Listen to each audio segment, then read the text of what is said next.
Alors, en ce lundi plutôt calme au niveau des actualités des voitures électriques, passons en revue les modèles thermiques qui vont se payer 30 000 € de malus, du coup. Si vous comptiez acheter un de ces modèles, ben, je vous conseillerais de réfléchir un petit peu plus. Plafonné à 20 000 € en 2020, le malus écologique peut grimper jusqu'à 30 000 depuis le 1er janvier 2021. Les modèles qui écopent de cette taxe seront donc plus que jamais difficiles à vendre. L'Argus vous propose de découvrir quels sont les plus pénalisés. Alors, ce malus atteindra 40 000 en 2022 et 50 000 € en 2023. Le seuil des 20 000 € est lui atteint dès 208 grammes par kilomètre de CO2 au lieu de 213 l'an dernier, alors que celui des 30 000 € touche toutes les voitures rejetant 219 grammes par kilomètre minimum.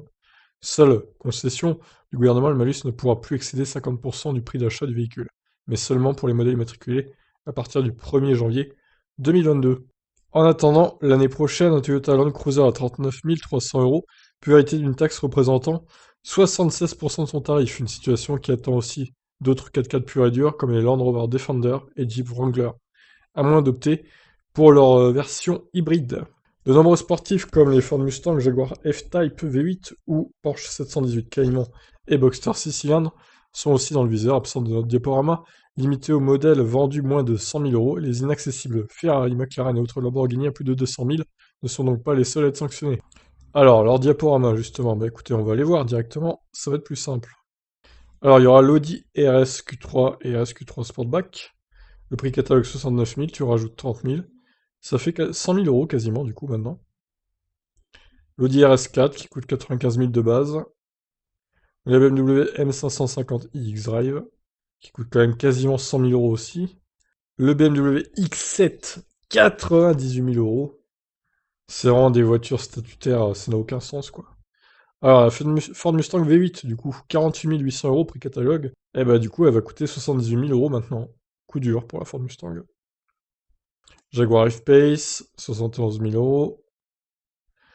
Jaguar F-Type V8 qui coûte 93 000 de base. On poursuit avec ce magnifique Jeep Wrangler qui coûte 48 000 €. Bah, du coup, il va coûter 78 000 maintenant. Le Land Rover Defender, 51 000 de base. Land Rover Discovery, toute la panoplie Land Rover en gros. Le Range Rover également, qui coûtera 100 000 €. Le Range Rover tout moteur sauf hybride. Ouais, autant les prendre en hybride rechargeable, hein, clairement.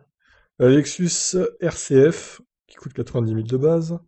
La Mercedes AMG GLC 43, 73 000. Bon, pas mal de Mercedes aussi, du coup. Les Porsche, forcément. On n'y coupe pas. Porsche Macan. Porsche Cayenne. La Panamera, qui coûte quasiment 100 000 de base. Le Toyota Land Cruiser à 39 300 €. À Toyota, ils vont me prendre très très cher là quand même, hein. Du coup, ça va coûter 69 300 €.